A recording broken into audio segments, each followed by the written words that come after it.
Yes, sir. Welcome back, baby. It's Burn City Daily. We're going to go 6 days a week, Monday through Saturday, bringing you the hottest news, sports takes, previews, and recaps all around Phoenix sports.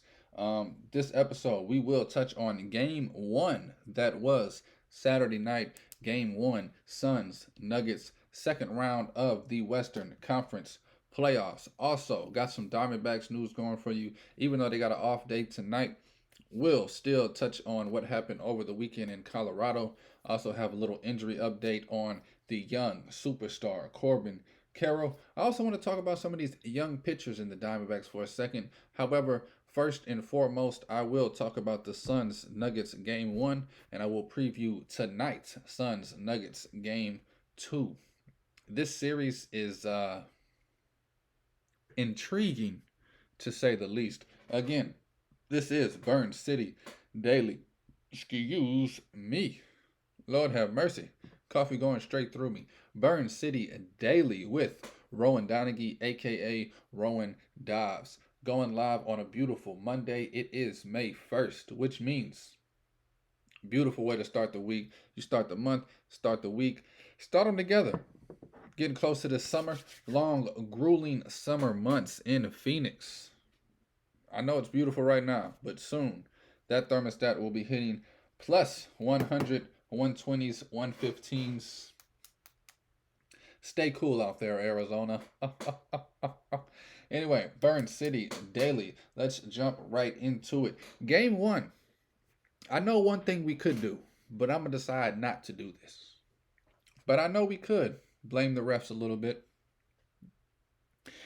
But I don't think we would have won even if the refs didn't do what they did. And they didn't really do much. It was just one or two plays here and there.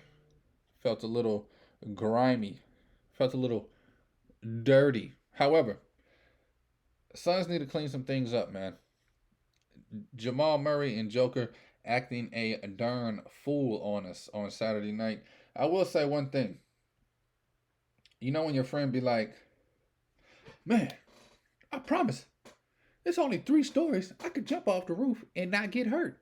And you got to stop him from doing that. You got to, hey, I believe you. Okay, I believe you. Even though you don't believe in me, I believe you. But let's not do that. DeAndre Ayton, he told Monty Williams and the coaching staff and the players, like, I could guard Joker one on one. I could guard him one on one. I could guard him. Uh, don't let him do that. They let him do that, and the Joker went absolutely bananas on him. And once the Joker started going bananas on him, they started trying to clog the paint. Jamal Murray just said, "Oh, me with all this space, easy money." Jamal Murray is a darn doggy. How? Um. So yeah, I don't think the Suns are mad that they lost. I think they are more mad and embarrassed at how they lost. Definitely can bring some more effort. Definitely can clean up the turnovers. I think this game two will be a lot closer. And by a lot closer, I got the Nuggets winning this series in seven, but I think the Suns got a chance to get game two. Just human nature. I know the Nuggets aren't going to come out relaxed, but I think the Suns are going to come out on another. They're going to turn it up. One thing that the Suns are is competitive. 1 through 12 on that roster, every player is competitive. You look at Booker, Durant, and Chris Paul, three of the leaders, three of the most competitive players I've ever watched. You can call them a lot of things, but competitive better be one of them. They're gonna have to attack the basket though, man. I watched the Suns, especially in that second quarter when the Nuggets went on that huge run. Just brick, brick, brick, brick, brick, brick, brick, brick, brick, brick. Jump shot after jump shot, settling for the long range jumpers. Not going to get the job done, especially not against a sound Nuggets team who has the depth and the defense. And honestly, you're not going to out rebound this Nuggets team. Not with the lineups that you're putting out there. A lot of pressure is going on Aiton to get rebounds. And I can't think of a better word to call it, but Aiton's not the most aggressive, give me that board guy. He might get 12 or 14 here and there, but it's never because he goes and gets them. It's because they come to him. So that is a problem. You can't just shoot a bunch of jumpers and get out rebounded like crazy. And again, the turnovers. Kevin Durant came out and said it. Half of the turnovers are on me. I got to do better. I really think the Suns are going to come out focused tonight. I think Monty Williams is going to switch a few things up as far as guarding Joker. I think Murray, it's just going to be on whoever's on him, whether it's a Kogi, whether it's Booker, whether it's Craig. Um, y'all just going to have to toughen up, man. Shamit cannot guard him. Every time Landry Shamit was on Jamal Murray, it was the easiest 2 points I have ever seen. It was almost like shadow defense. Like, just get your like practice. Like, no, I'm not gonna block it. I'm just here. Just get your shot off. And Jamal Murray, whew, I mean, talk about a performance. It was a few plays in that game that I was just blown away from. Stuff that I have not seen in years on a basketball court. The way this kid moves, but that's the way the Suns need to play. They need to attack, man. Like I said, them jumpers not gonna get you out the second round. They're gonna work in the regular season, but they're not gonna get you out the second round. And especially, I heard some of Malone, Coach Malone for the Denver Nuggets. I heard him talking to his team in some of those timeouts. He's preaching winning. He's not preaching. He's preaching winning a championship. Like, their mindset is past the Suns. So the Suns need to get on board and they need to get there with them. I think the Suns got hit with a few haymakers in the second quarter and didn't expect it and never bounced back from it. Again, shooting all them long range jumpers once you go down, not going to be the right way to approach this series specifically. I think that the Nuggets, that plays right into their hands. Long jumpers equals long rebounds, which equals fast pace the other way. Especially when you're in Denver, trying to get your second breath in the second quarter. I get it. Settling for jumpers is the natural reaction from any basketball player. I've been there. Trust me, I've been there. I know. I'm the best shooter in the league. But when it's not falling, it's not falling. We need somebody to get to the rim. And I don't know if they have that player to get to the rim. As great as Durant is, he's never been a great penetrator. He's a pull-up mid-range. He might go in 1-2 dribbles, little elbow jump shot. But they need somebody that can really get to the grit of the rim. I don't even think Booker is comfortable getting into the paint. And, I mean, if they attack the rim, only one or two things is going to happen. You're going to get easy buckets. You're going to get Joker in foul trouble. And big man's helping. You can get Ayton involved. Ayton needs to be involved. He doesn't have the skill set on offense where you can just give him the ball and go one-on-one. He needs somebody to set him up to where he can just catch and do that little floater, ugly. I don't know. I wish he would just dunk it sometimes. But that's just me. Not taking anything against the young man. I think he'll figure it out one day. Hopefully he figures it out one day while he still has the youth and athleticism to do it. Because there's going to come a time where he's going to have to rely on those little baby floaters and baby hooks. But right now, man, I think he should be just yamming on Joker. Also, when you dunk on somebody, it kind of humbles him a little bit. You dunk on Joker 2 or 3 times, you might get in his head. I don't know. Just throwing some ideas out there because Joker has both upper hands in this matchup against Ayton. Right now on offense and defense. I think Ayton needs to switch it to where they both have the upper hand on offense. This is Burn City Daily, presented by BurnCitySports.com. Should have said that in the beginning. However, I forgot. Anyway, let's look at the numbers tonight going on with the NBA. You can get the Suns plus 4.5 on the spread, plus 155 on the money line. Total over 227 and a hook. Saturday I gave out the over, I gave out the Nuggets, and I gave out 4 props. Tonight I will be on the same 4 props. Give me Jamal Murray, Devin Booker, Kevin Durant, point total over. Also give me the Joker over points, rebounds, and assists. Give me the over on the game, 227 and a hook. Suns, Nuggets. And honestly, right hand guy, I'm probably going to play the Suns plus the 4.5 just feels like a little too many points. I think even if the Nuggets win game two, I think the Suns come out a lot more competitive tonight. I think the Suns can keep it within five. I think the Suns keep it within three, actually. I think it's going to be one of those hit or miss buzzer beaters to win the game or lose the game, and the Nuggets barely hold on. The 4.5, I would not lay with the Nuggets.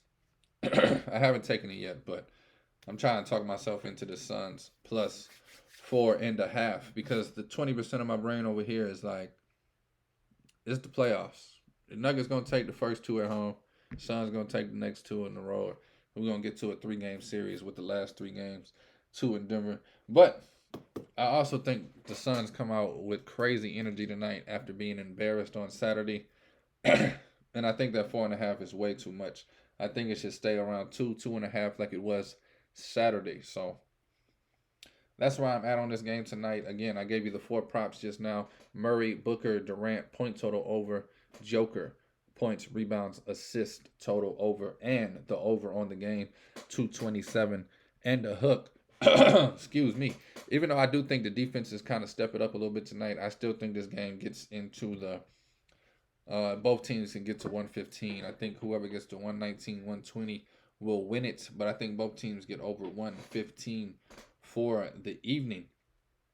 I'm excited to watch this game too. I'm excited to see how these Suns bounce back. Monty Williams, saw some video of him working with DeAndre Ayton very closely and for a long time from reports per sources after Sunday's practice, working with him one-on-one. I think it was more mental work from what I saw. They were kind of just talking. They were working on the court. He was working on some moves, but I think it was more like, man, I need that animal. Whatever animal DeAndre Ayton is, I need it. And DeAndre Ayton said, I'm a parakeet. I'm kidding. Probably a bad joke. This is Burn City Daily, presented by BurnCitySports.com. Moving on to the Diamondbacks. They took 2 out of 3 against the Rockies and also in Denver over the weekend. Tommy Henry on Saturday night pitched 5.1 innings, giving up 7 hits and 4 runs. Yikes. Ryan Nelson came back the next day, 4 innings, gave up 9 hits and 6 runs.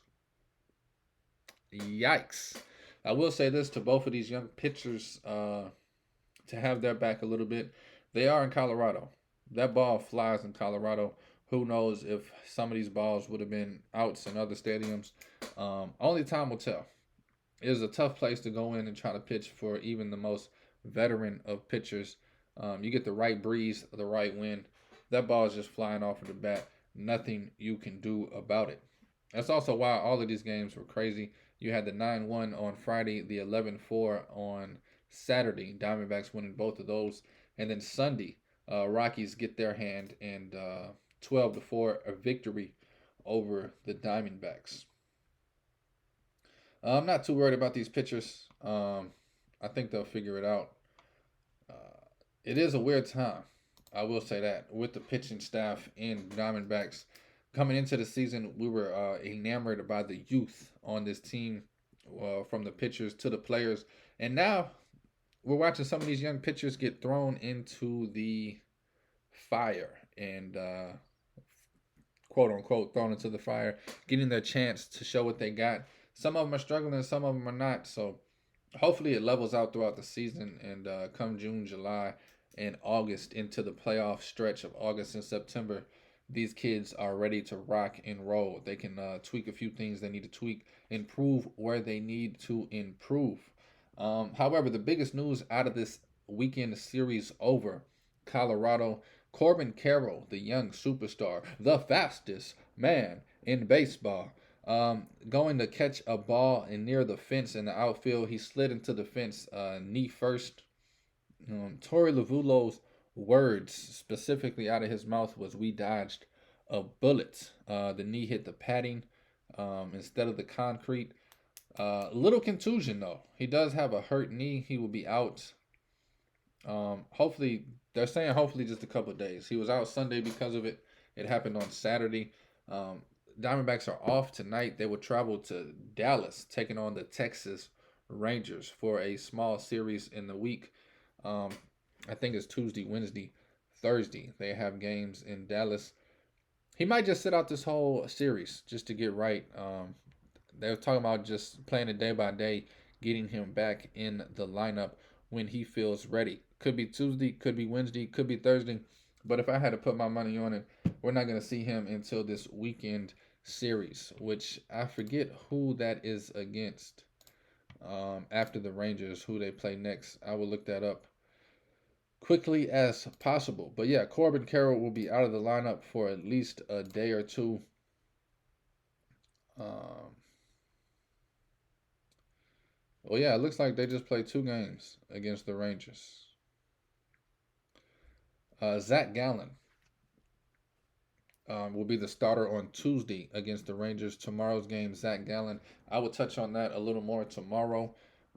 Again, Burn City Daily will be coming at you 6 days a week, Monday through Saturday.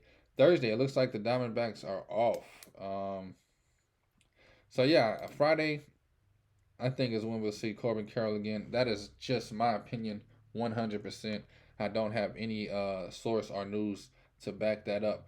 But Friday they'll be back at home against the Washington Nationals. I think that's when you can look to see Corbin Carroll back if he's feeling good. It'll all be on him, I'm sure, and the coaching staff, the medical staff. They're not going to risk this kid hurting his knee any further. But I think he just kind of banged it up. It might be a little bruise. I think he'll be good to go. Yeah, they do take on the Nationals this weekend after playing 2 games against the Rangers. There's some speculation that Wednesday they haven't had a starter announced. I think Friday they'll go with Carroll. Tuesday they'll go with Zach Gallen. But Wednesday, I think they're going to do it, and I am excited about it. Brandon Fault might be called up from the minor leagues to get in some big league action. Brandon Fault has been he's been there. It's been Tommy Henry, Dre Jameson, Rain Nelson, Brandon Fault. These 4 guys are supposed to be the future of Diamondbacks pitching. So they're all getting in and out, getting called up. I'm sure it's tough for Torey Lovullo to manage, even the pitching staff to manage. Bunch of young pitchers trying to get them all right and ready for the big leagues because we're going to need all 4 of them come August and September, like I said, for the playoff push. But yeah, I will touch on the Diamondbacks Rangers series tomorrow. Thank y'all for listening. Thank y'all for watching. Thank you for the love. Like and subscribe. Burn City Daily, presented by Burn City Sports, bringing you the hottest news and recaps and previews of all things Phoenix sports. Again, take all wagers at your own risk. Please gamble responsibly. We are not responsible for any losses. Burn City Daily. Thank y'all for listening. Thank y'all for watching. I am Rowan Donaghy, aka Rowan Dives. This is Monday, May 1st. It's a new beginning, baby. Summertime is here. Holla.